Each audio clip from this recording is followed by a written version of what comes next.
नमस्कार साथियों, बहुत बहुत स्वागत, बहुत बहुत अभिनंदन और बहुत बहुत शुभकामनाएं आपको कि थर्ड ग्रेड टीचर एग्ज़ाम जो है उसकी डेट अनाउंस हो चुकी है कर्मचारी चयन आयोग के द्वारा, बोर्ड के अध्यक्ष के द्वारा। और जो नया एग्ज़ाम कैलेंडर है, रिवाइज एग्ज़ाम कैलेंडर, वो जारी कर दिया गया है। और ये इन्फॉर्मेशन आप सभी ने निश्चित तौर पर अब तक देख ली होगी। अब मेन चीज़ यह नहीं है, आज का सेशन जो है, इस सेशन को आप बहुत ध्यानपूर्वक सुने। ये 15-20 मिनट जो आप यहाँ पर लगाने जा रहे हैं, इनका यूटिलाइज़ हो, इनका सदुपयोग हो और यह चीज़ अपने जीवन भर के लिए एक ऐसा लम्हा बन जाए, ये एग्ज़ाम एक ऐसी यादगार अपने जीवन की कड़ी बन जाए कि अपना जीवन है वो बदल जाए, संवर जाए। तो देखिएगा, सभी को अपने को पता है और ये चीज़ बिल्कुल एक आग की तरह और बिल्कुल फैली है न्यूज़, तो और फैलनी भी चाहिए। थर्ड ग्रेड शिक्षक भर्ती परीक्षा जिसका इंतज़ार था सभी अभ्यर्थियों को, और एग्ज़ाम डेट को लेकर के रीट एग्ज़ाम के बाद इसके कयास लगाए जाने हैं वो शुरू हो गए थे। यूट्यूब चैनल्स के ऊपर मेरे जैसे काफ़ी साथी हैं, वो अपने अपने अंदाज है वो लगा रहे थे और लंबे लंबे वीडियोज़ बना रहे थे।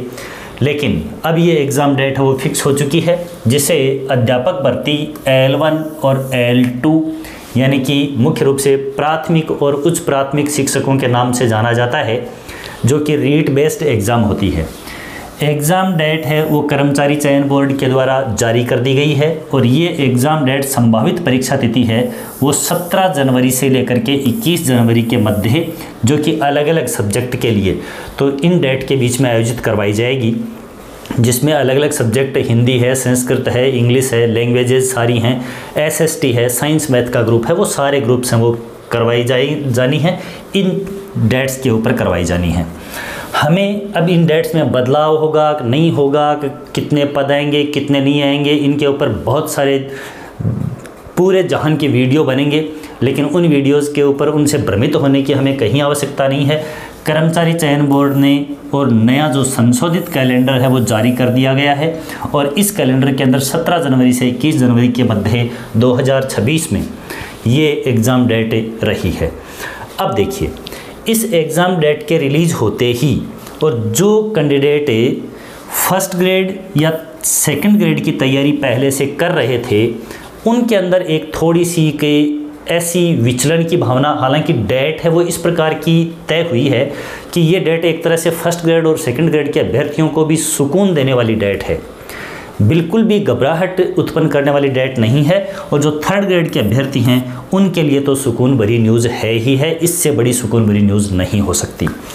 अब देखिए, अलग अलग इन तीनों को, first grade, second grade, third grade को किस तरह से मैनेज करें, कौन सी एग्ज़ाम की तैयारी करें, इनके ऊपर देखिए। पहली बात तो ये कि मेरे वीडियो में बता देने से कुछ नहीं हो जाने वाला है, ये चीज़ मैनेज आप खुद करेंगे, लेकिन मैं एक आइडिया है वो यहाँ पर, जैसा मेरे साथी और भी देते आ रहे हैं, एक आइडिया, शानदार आइडिया आपके समक्ष प्रस्तुत करूँगा।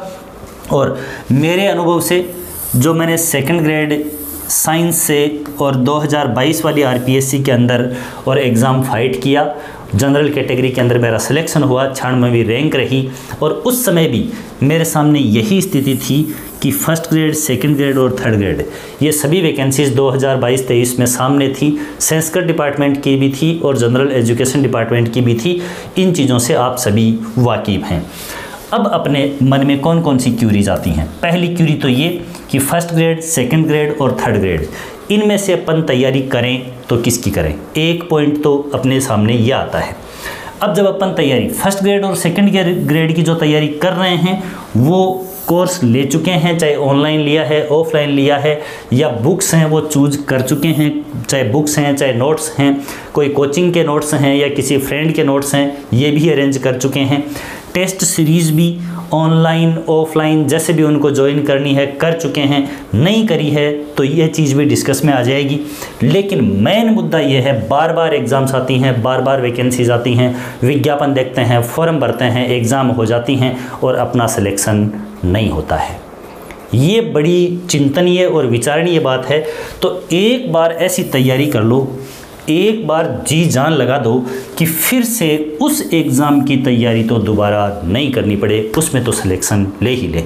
यदि आप थर्ड ग्रेड की तैयारी कर रहे हैं तो थर्ड ग्रेड में अपनी जी जान पूर्ण समर्पण कर दो उसके लिए अपना, कि दोबारा से थर्ड ग्रेड एग्ज़ाम की तैयारी अपने को नहीं करनी पड़े। ये पता लग जाए या तो सिलेक्शन हो जाए, और सिलेक्शन नहीं हो तो ये पता लग जाए कि अपने से ये पार नहीं पड़ेगी। बार बार का झंझट है, उससे अपन बिल्कुल क्या हो जाएं, निश्चिंत हो जाएं, उस लफड़े से दूर हो जाएं। तो ये तमाम चीज़ें, कोर्स कौन से लेने हैं, बुक्स कौन सी पढ़ें, टेस्ट सीरीज़ कैसे ज्वाइन करें, first grade, second grade, third grade, इनके ऊपर किस प्रकार से अपन वर्क करें, इनके ऊपर चर्चा अपनी यहाँ रहने वाली है मुख्य रूप से। अब देखिएगा, जो अपनी बात आती है मुख्य रूप से वो क्या है, देखिएगा कि सबसे पहले अपन तैयारी कौन सी करें, फर्स्ट ग्रेड,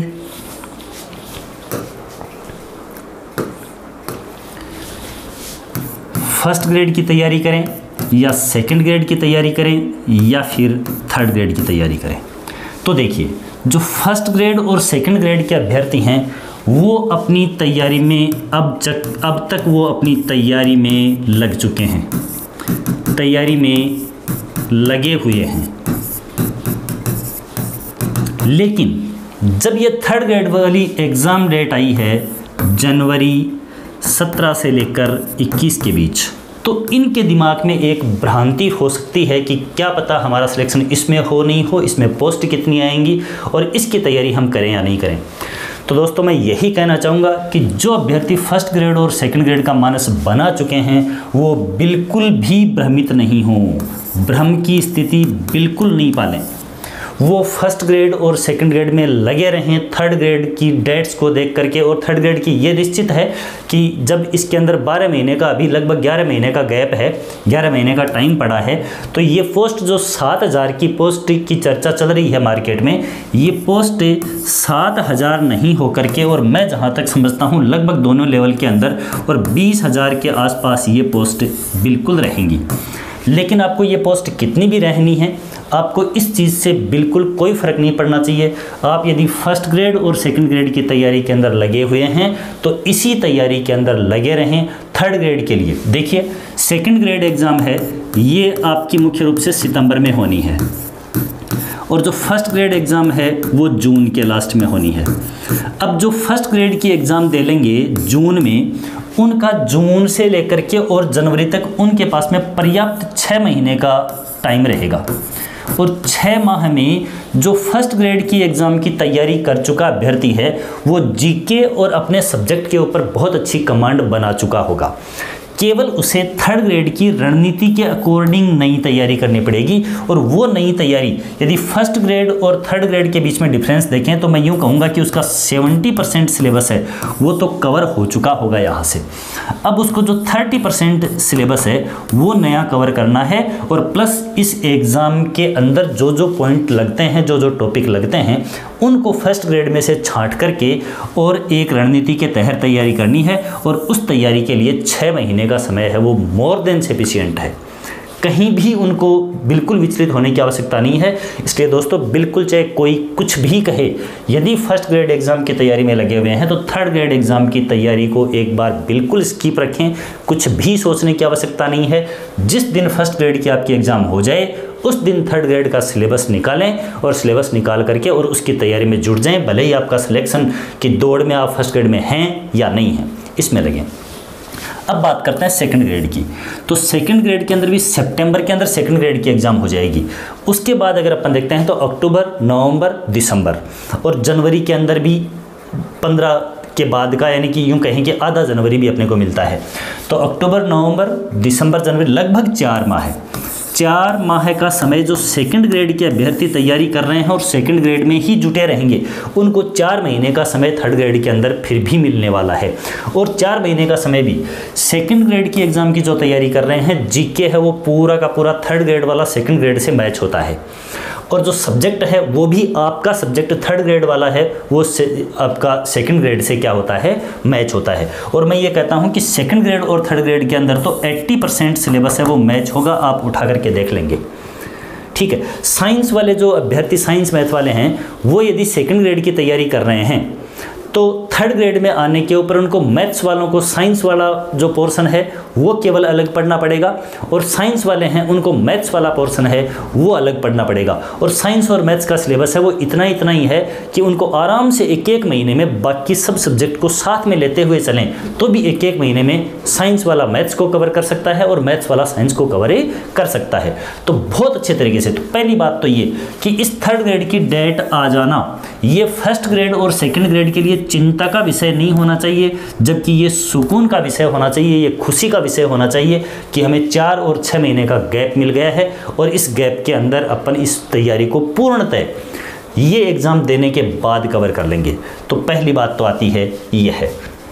अब देखते हैं अपन आगे कि अपन ने मानस बना लिया first grade second grade. First grade second grade वाले हैं उनके लिए तो फिलहाल यही है कि कोर्स वगैरह और अपना जो मैटर है स्टडी मटेरियल है वो उन्होंने सबने तय कर रखा है, तो उसको चेंज नहीं करें और केवल टेस्ट सीरीज जो है उसके ऊपर उनको विचार मंथन करना है। तो टेस्ट सीरीज का मामला ऐसा है कि कोई सी भी कोचिंग है, पहली बात तो आप प्रैक्टिस के लिए कोई क्वेश्चंस की बुक ला रहे हैं तो उसके अंदर मेन ध्यान ये रखें कि आपकी लिस्ट में PYQs की बुक जो है वो सबसे प्राथमिकता के ऊपर होनी चाहिए। PYQs के ऊपर आधारित जो भी प्रैक्टिस बुक होती है वो बुक यूँ मान लीजिए कि एग्ज़ाम की बिल्कुल अप्रोच तक जाने वाली बुक होती है, और उसके अंदर जो अपनी मुख्य रूप से विरोधाभास की स्थिति क्वेश्चंस के आंसर वाली होने की होती है वो भी संभावना PYQs वाली बुक्स के अंदर बिल्कुल नहीं के बराबर होती है। तो किसी क्वेश्चन की व्याख्या सहित जो बुक्स लगती हैं वो आप फर्स्ट ग्रेड और सेकंड ग्रेड के लिए प्रैक्टिस के लिए चूज कर सकते हैं, चाहे वो साइंस के हैं चाहे वो आर्ट्स के अभ्यर्थी हैं। अब बात करना है कि अगर अपन कोई test series online offline join करना चाहते हैं तो टेस्ट सीरीज़ है वो जहाँ तक मैं समझता हूँ आपको ऑफलाइन ज्वाइन करनी चाहिए। यदि आपके नज़दीक कोई भी कोचिंग है वो टेस्ट सीरीज़ अवेलेबल करवा रही है, ध्यान ये रखें कि टेस्ट सीरीज़ के अंदर कोई भी उटपटांग बिल्कुल ऐसे नहीं कि केवल अपने लेवल को औरों से अलग दिखाने के लिए। बहुत सी कोचिंग्स ऐसा कर रही हैं, बहुत से लोग ऐसा कर रहे हैं कि सभी एग्ज़ाम के अप्रोच को भूल करके और ऐसे 5-7 क्वेश्चन अपनी टेस्ट सीरीज़ में निश्चित तौर पर डाल रहे हैं जिनका कहीं भी एग्ज़ाम से कोई लेना देना नहीं है, ना कंपटीशन में कभी पूछे गए ना कभी पूछे जाने हैं, या फिर पूछे भी गए हैं तो ऐसी एग्ज़ाम में पूछे गए हैं जो आपकी इस सेकंड ग्रेड थर्ड ग्रेड या फर्स्ट ग्रेड एग्ज़ाम से उनका कोई दूर तक वास्ता नहीं है। तो टेस्ट सीरीज़ है वो एकदम से एग्ज़ाम के पैटर्न के ऊपर आधारित है। ऐसी टेस्ट सीरीज़ ज्वाइन करें और वो ऑफलाइन ज्वाइन कर लें, क्योंकि वो टेस्ट सीरीज़ है वो कोई बहुत ज़्यादा आपका टाइम वेस्ट नहीं करती और वो आपको एग्ज़ाम के अंदर किस तरह से टाइम मैनेजमेंट करना होता है और किस तरह से एग्ज़ाम फोबिया जो है, एग्ज़ाम का डर जो है, भय है, उससे आपको बाहर निकलने में काफ़ी मदद करती है। और यदि ऑफलाइन आपसे दूर पड़ता है, आप ज्वाइन नहीं कर सकते इसको, तो फिर ऑनलाइन भी ज्वाइन कर सकते हैं। टेस्ट सीरीज़ भी कहीं कोई फ़र्क नहीं पड़ने वाला है। अब बात करते हैं, ये तो बात हुई फर्स्ट ग्रेड और सेकंड ग्रेड की। अब मेन चीज़ अपन आते हैं थर्ड ग्रेड के ऊपर। थर्ड ग्रेड चूँकि नया मुद्दा है, नए अभ्यर्थी तैयार होंगे और वो जो सिलेबस परचेज करेंगे, वो टेस्ट सीरीज़ परचेज करेंगे, वो बुक्स परचेज करेंगे और वो अपनी रणनीति तय करेंगे। तो सबसे पहली बात तो आप लोग कौन सा कोर्स परचेज करें, उसके बाद आप कौन सी बुक्स चूज़ करें या फिर नोट्स आप कहाँ के पढ़ें, ठीक है। तीसरी बात आपकी टेस्ट सीरीज़ ये आप कौन सी लें, प्रैक्टिस कहाँ से करें। सबसे पहली बात मैं यूँ कहूँगा, आप कोर्स मतलब कि कोचिंग कहाँ से करना चाह रहे हैं। तो देखिएगा, यदि आपने कोचिंग है वो एक बार कर ली है, कभी भी एक बार यदि इस एग्ज़ाम की कोचिंग आपने करी है, जिस एग्ज़ाम की थर्ड ग्रेड एग्ज़ाम की आप तैयारी कर रहे हैं, यदि एक बार आपने कोचिंग ज्वाइन कर ली है तो अब पुनः कोचिंग ज्वाइन नहीं करनी है। पुनः कोचिंग ज्वाइन नहीं करनी है। एक बार कोचिंग ज्वाइन कर रखी है, एक बार आपने वो सिलेबस पढ़ रखा है कोचिंग में, तो बार बार टाइम वेस्ट करने की कहीं कोई आवश्यकता नहीं है। दूसरी बात, कोचिंग अगर आप ज्वाइन करते हैं तो मेरा ये मानना है, बाकी अलग आपका भी ओपिनियन हो सकता है, आप उसमें ज़्यादा सुविधा महसूस करते हैं तो आप ऑफलाइन भी जा सकते हैं, जबकि मेरा ये मानना है कि आप कोचिंग ऑनलाइन ज्वाइन करें। ऑनलाइन जो कोचिंग कोर्स है वो आपको सस्ता भी मिलेगा और ऑनलाइन कोचिंग है उसके अंदर आपका टाइम भी बचेगा, आपका समय है वो भी बचेगा। तो आप ऑनलाइन जो कोर्सेज़ हैं वो परचेज़ करें थर्ड ग्रेड के अंदर। जिस भी आप थर्ड ग्रेड के अंदर, चाहे आप साइंस से हैं, चाहे आप आर्ट्स में किसी भी लैंग्वेज के हैं, चाहे आप एसएसटी के हैं। अब देखिए, मेरा ये मानना है कि एसएसटी के जो कैंडिडेट हैं, एसएसटी या किसी भी सब्जेक्ट के कैंडिडेट हैं, मुख्य रूप से इतने यूट्यूब्स के ऊपर कुछ चैनल्स, सभी तो नहीं, अधिकांश तो ऐसे ही हैं कि केवल जैसे 5 क्लासेस किसी एक टॉपिक की बनती हैं तो एक क्लास उसमें से यूट्यूब पर डालते हैं और बाकी क्लासेस हैं वो उनके ऐप पर चलती हैं, ताकि आप लोग एक क्लास देखें, देख करके आप उस कंटेंट से आप इस प्रकार से उससे लालायित हों कि हम ये कोर्स परचेज करें। बिल्कुल ठीक है, कोई दिक्कत नहीं है, आप कोर्स परचेज कर सकते हैं, करें, करना चाहें कर सकते हैं। लेकिन कुछ कोचिंग्स ऐसी भी हैं, कुछ बंदे ऐसे हैं, नेक इंसान ऐसे हैं जो बिल्कुल फ्री ऑनलाइन और यूट्यूब के ऊपर कोर्सेज हैं वो चलाते हैं। एसएसटी के तो बहुत से बंदे हैं जो चलाते हैं और इन बहुत से में मुझे जो एक पसंद है, मुझे वो नाम लेने में कहीं कोई हर्ज नहीं है, GGD, गौरव ज्ञानधारा। गौरव सर का जो कोर्स है एसएसटी का थर्ड ग्रेड के लिए, वाकई काबिले तारीफ है और कहीं भी इस कोर्स से कुछ भी बाहर नहीं जाने वाला। अब अगर इस प्लेटफॉर्म के ऊपर और आपने एसएसटी की तैयारी कर ली, अब अलग अलग कोचिंग वाले की ये मैटर हमारा अलग है, ये हमारी कोचिंग से आ गया, ये हमारी कोचिंग से आ गया, ये चलता रहता है, सभी की कोचिंग से आता है।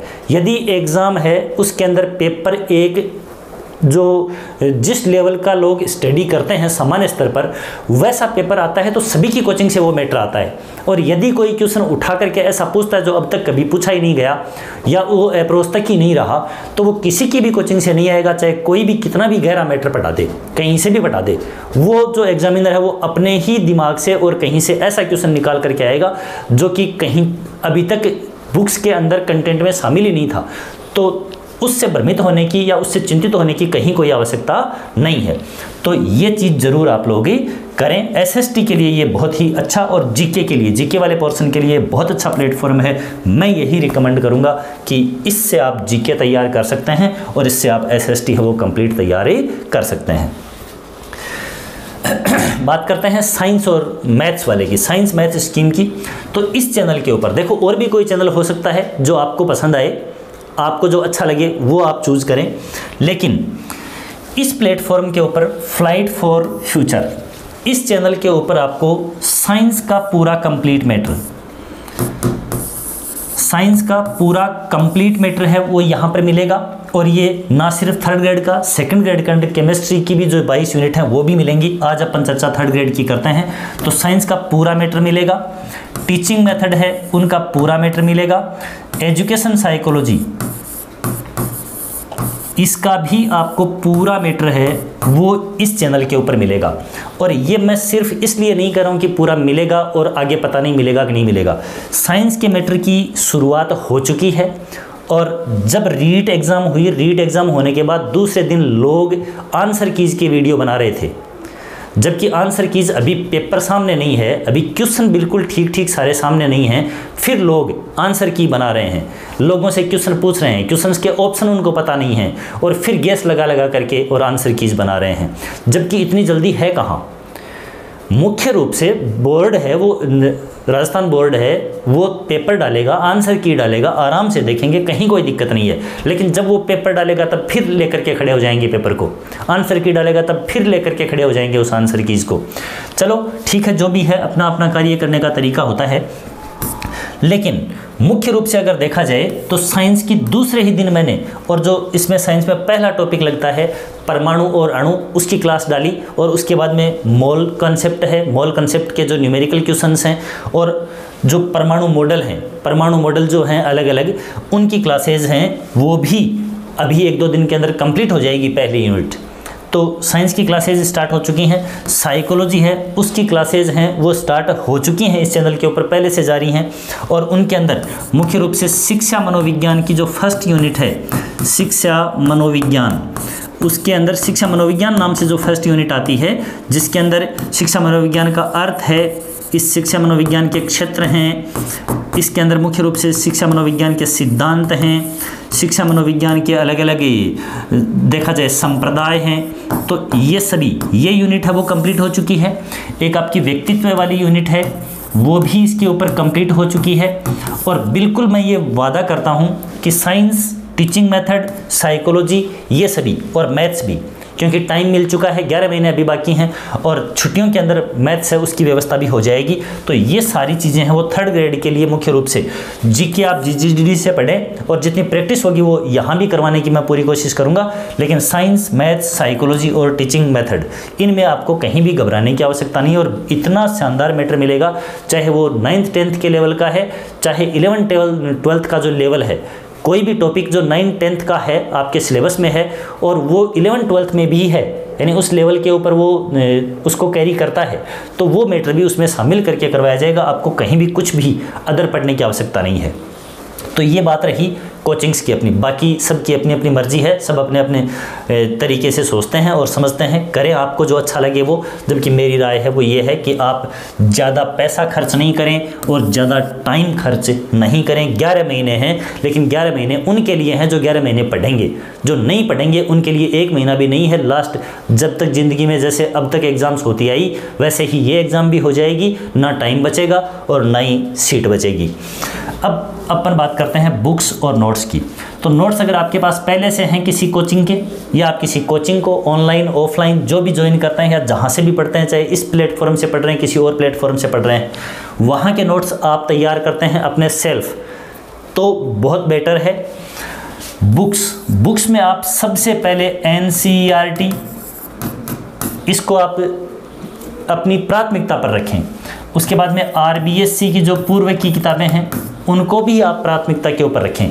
ये तो बुक्स पढ़ें ही पढ़ें, ठीक है। और उसके बाद में नोट्स हैं वो अपने स्वयं के बनाएं, उन बुक्स में से तैयार करें। और ये जो सूची है आपको इस NCERT और RBSC की बुक्स हैं, चाहे आप जीके के लिए भी देखें तो 9th और 10th के अंदर राजस्थान अध्ययन वाली किताबें लगती हैं, उनसे आपको बहुत शानदार कंटेंट है वो देखने को मिलेगा। 11 महीने का टाइम है आपके पास, आप आराम से किसी भी कोचिंग से भी कोई टॉपिक पढ़ते हैं तो उस टॉपिक को पढ़ लेने के बाद आप इन बुक्स में से उसको टैली ज़रूर कर लें। उससे आपका कॉन्फिडेंस भी बूस्ट होगा और उससे आपका मैटर है वो भी तैयार होगा। जो कर्मचारी चयन आयोग है वो निश्चित तौर पर वर्तमान में NCERT की बुक चल रही हैं, तो उन बुक्स में से question ditto line to line उठेंगे, इसलिए आप इस चीज़ को बिल्कुल नहीं भूलें। टेस्ट सीरीज़ की बात आती है तो टेस्ट सीरीज़ मैं यही कहूँगा, वही बात कि अगर आप ऑफलाइन ज्वाइन कर सकते हैं किसी भी कोचिंग की तो टेस्ट सीरीज़ ऑफलाइन ज्वाइन करें। और ऑफलाइन अगर आपको ज्वाइन करने में कहीं पर ट्रेवलिंग के अंदर दिक्कत आती है तो आप ऑनलाइन है वो भी ज्वाइन कर सकते हैं। और यहाँ पर भी अलग अलग इस प्लेटफॉर्म के ऊपर भी यूट्यूब के ऊपर और जो अलग अलग क्वेश्चंस हैं उनकी सीरीज चला करके, और साइंस वगैरह है, टीचिंग मेथड, साइकोलॉजी या जीके वगैरह हैं, उनकी भी क्वेश्चंस की तो कोई दिक्कत नहीं रहेगी, तो आराम से वो चीज़ें हैं वो भी अवेलेबल करवा दी जाएंगी। तो मैं समझता हूँ कि अब मेन चीज़ ये है कि सोचने का समय नहीं है, अब तैयारी करने का समय है। ये शांति काल है, 11 महीने का समय है। 11 महीने में आप अपनी दिशा इस तरह से तय करें कि आपकी आने वाले समय के अंदर जो भी एग्ज़ाम है जिसकी आप तैयारी कर रहे हैं उसका रिज़ल्ट जब आए तो वो रिज़ल्ट आपकी मुट्ठी में हो, एक सीट है उसके ऊपर एक आप काबिज हों। ये निश्चित तौर पर ऐसी तैयारी करें कि दोबारा उस एग्ज़ाम की तैयारी है वो अपने को नहीं करनी पड़े। इन सभी बातों के ऊपर आप गौर करें।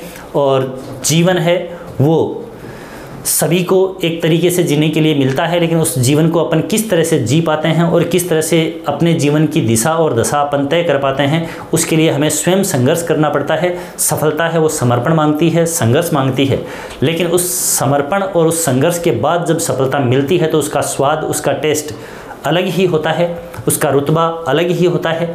और मुख्य रूप से आने वाली पीढ़ियां हैं उनका जो जीवन है वो तर जाता है, संवर जाता है।